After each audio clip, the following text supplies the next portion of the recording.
These are 8 elite female golfers who will make history in the world's most technologically advanced indoor golf league, and one of them shocked the golf world by coming out of retirement to join them. This is the story of Michelle Wie West's stunning return to competitive golf through the women's TGL, the revolutionary league created by Tiger Woods and Rory McIlroy. 3.5 years after hanging up her clubs and walking away from professional golf, the 2014 U.S. Women's Open champion dropped a bombshell announcement on February 23, 2026. Michelle Wie West, the prodigy who once terrorized PGA Tour pros as a teenager, would be stepping back into competition for the inaugural season of WTGL, the women's version of the tech-infused indoor golf league. But this isn't just another comeback story. This is about a woman who defied every convention in golf, who played against men when critics said she should stick to junior tournaments, who turned professional at 15 with the weight of an entire sport on her shoulders, and who now returns not out of necessity, but out of pure passion for innovation and growth in women's golf. To understand why this announcement sent shockwaves through the golf community, we need to go back to where it all began. Michelle Wie West was born on October 11, 1989, in Honolulu, Hawaii, to immigrant parents from South Korea who arrived in America during the 1980s. Her father, Byung-wook Wie, was a professor of travel industry management at the University of Hawaii. Her mother, Bo, was South Korea's women's amateur golf champion in 1985 and had even competed in a Miss Korea beauty pageant. From the moment Michelle picked up a golf club, it was clear she wasn't just talented, she was otherworldly. At age 10, she became the youngest player ever to qualify for a USGA amateur championship. While other kids her age were learning basic math, Michelle was competing against adults in prestigious golf tournaments. She followed that up by becoming the youngest winner of the U.S. Women's Amateur Public Links and the youngest to qualify for an LPGA Tour event. But what happened when she was just 14 years old truly turned the golf world upside down. Picture this: a 9th grader from Punahou School in Hawaii, already standing 6 feet tall, stepping onto the tee at the Sony Open in Hawaii, a PGA Tour event filled with the world's best male professionals. Her nickname, the Big Wisey, was a nod to her uncannily similar swing to Ernie Els, the original Big Easy. Her 300-yard drives were helping her reach par 5s in 2 shots, something that impressed even the tour pros. That week at Wailea Country Club, something remarkable happened. Michelle shot 72-68 and missed the cut by just 1 stroke. But here's the kicker: she beat 47 of the men that week, including 18 PGA Tour winners. She tied Jim Furyk. Ernie Els himself said, "She can play on this tour." A 14-year-old girl had just proven she could compete with the best male golfers in the world, following in the footsteps of trailblazers like Seri Pak, who had paved the way for Korean-American golfers to compete at the highest levels. The golfing establishment didn't know what to do with Michelle Wie. She was breaking every mold, challenging every assumption about gender roles in golf. Critics argued she should be competing against female amateurs her own age rather than against adult men. But Michelle and her team had a different vision. They saw an opportunity to transcend traditional boundaries and show that talent knows no gender. Her bold approach would later echo the pioneering spirit of Annika Sorenstam, who famously competed against men at the 2003 Colonial Tournament. In October 2005, shortly before her 16th birthday, Michelle made the leap that would define the next chapter of her life. She turned professional, accompanied by an enormous amount of publicity and endorsements that included major deals with Nike and Sony. The pressure was immense. She wasn't just a professional golfer, she was a symbol of possibility, a representation of how far women's golf could go. But professional golf is unforgiving, especially when you're carrying the expectations of an entire sport. Between 2005 and 2009, Michelle struggled to find her footing on the LPGA Tour. The injuries began to mount, issues with her neck, back, hip, wrists, and ankles. She battled through strep throat, food allergies, and digestive issues. Years later, she would reveal the toll this took on her mentally. "I remember not telling the media really honest answers about my injuries, kind of hiding it, just because I didn't want to feel weak," she admitted. Michelle Wie West has arthritis in both of her wrists and underwent surgery on her right hand in October 2018 after being diagnosed with a small avulsion fracture, bone spurring, and nerve entrapment. The physical pain was real, but she felt she couldn't show vulnerability in a sport where she was already fighting for respect. Then came 2009, and everything changed. At the Lorena Ochoa Invitational, Michelle finally broke through for her first LPGA Tour victory. The relief was palpable. She followed that up with another win at the CN Canadian Women's Open in 2010. But the defining moment of her career was still to come. June 22, 2014, at Pinehurst No. 2 in North Carolina, the U.S. Women's Open, Michelle stood on the 72nd hole with a chance to capture her first major championship. This was the moment she had been building toward since that remarkable week as a 14-year-old taking on the PGA Tour pros. When that final putt dropped, Michelle Wie West had achieved what many thought she never would: a major championship victory.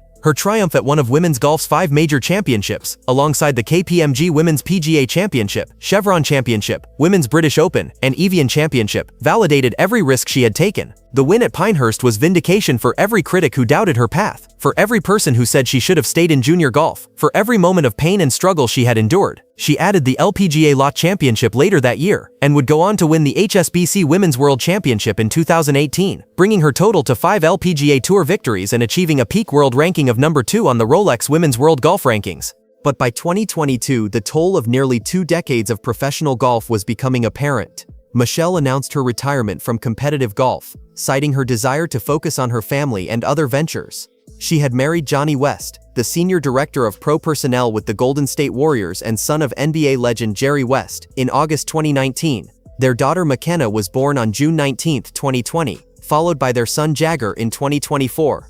You can voluntarily leave the golf course anytime you want, but motherhood is a 24/7 gig, she said in 2022, explaining her priorities.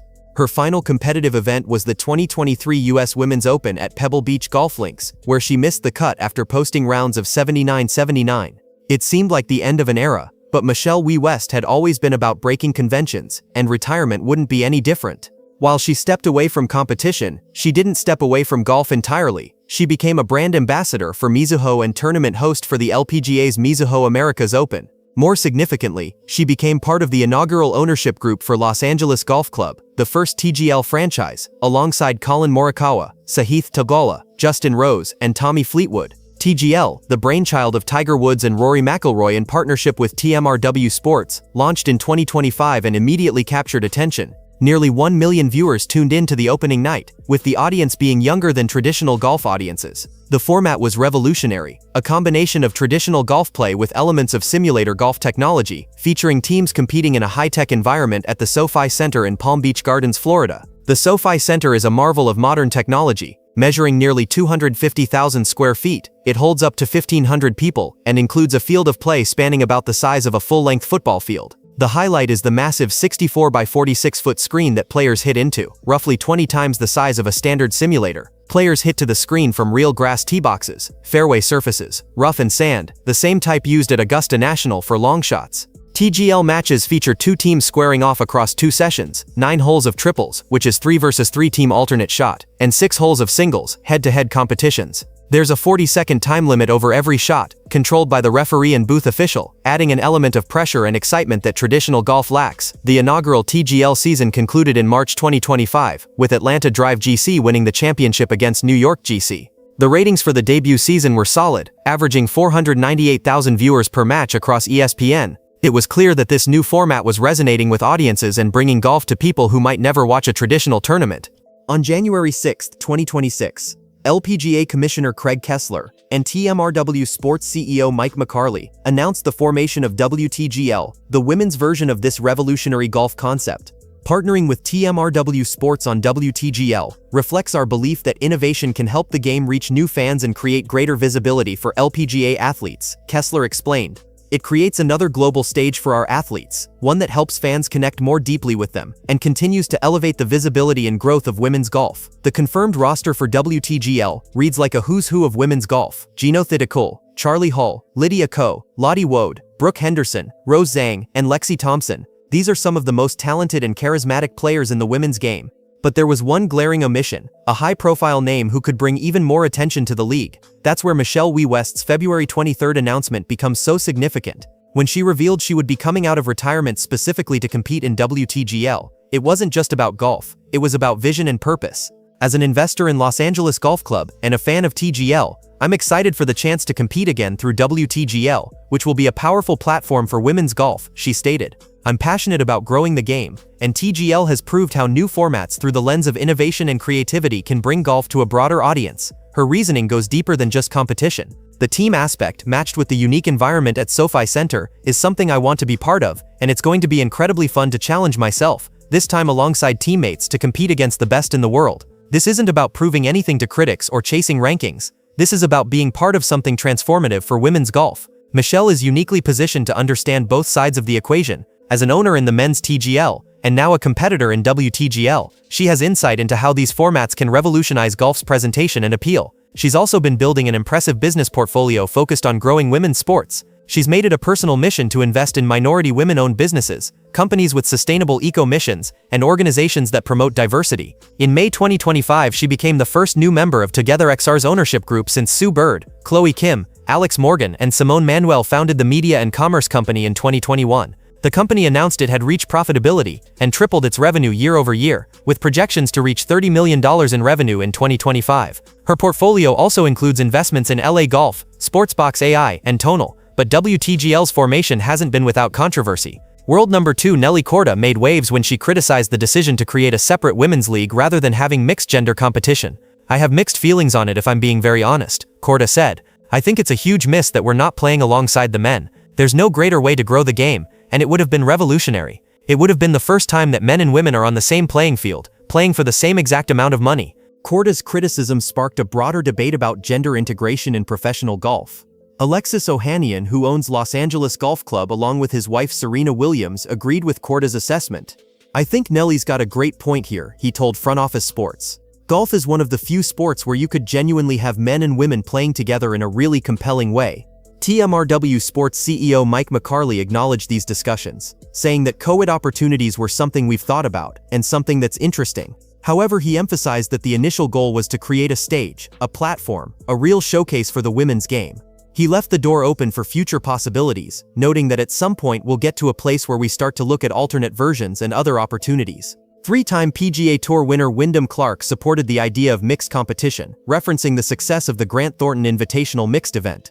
"Yeah, I don't see why not. The Grant Thornton was a blast. I got to play with Lexi Thompson. It's really fun seeing their game, how good they are in certain parts of their game, that maybe they excel more than guys, and vice versa." Ohanian has mentioned that there have been discussions about holding mixed events with teams from both TGL and WTGL, which he believes will be huge hits. The possibility remains that this could evolve into something even more groundbreaking in the future. Despite the controversy, many players have embraced WTGL. Charlie Hull, the world number 6, responded to Korda's criticism by saying, "I'm just grateful for them giving us an opportunity, no matter what really." This sentiment reflects a pragmatic view that any platform elevating women's golf is a positive development. When reflecting on her career, Michelle has always used one word to describe it: bold. "Made a lot of bold choices in my career, and I'm proud of it," she said. "I'm proud of being fearless at times and just doing what felt right. I hope that I inspire a lot of other girls to make bold and fearless decisions and choices in their careers as well." Her return to competition through WTGL is perhaps the boldest move yet. At 36 years old, after 3.5 years away from competitive golf, while raising 2 young children, Michelle is choosing to step back into the arena.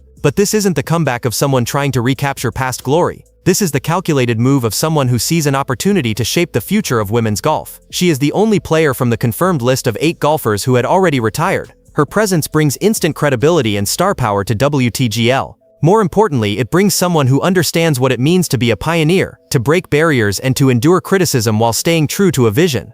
Arthur Blank, the longtime owner of the NFL's Atlanta Falcons and founding owner of TGL's Atlanta Drive GC, is the only announced team owner for WTGL so far. With Alex Morgan's Tribe Ventures as the lead capital partner, WTGL represents TMRW Sports' second major project, building on the success of the men's TGL. The inaugural WTGL season is scheduled for winter 2026-27, and anticipation is building. The format promises to showcase not just the incredible skill of these women golfers, but their personalities and competitive fire in a way that traditional golf broadcasting often fails to capture. The team aspect adds another layer of strategy and camaraderie that could create compelling storylines and rivalries. For Michelle Wie West, this represents a full-circle moment. She began her career by challenging conventions, playing against men when others said she shouldn't, turning professional as a teenager when critics said she should wait. Now as a mother, businesswoman and investor, she's choosing to compete again, not because she has to, but because she believes in the potential of this new format to elevate women's golf.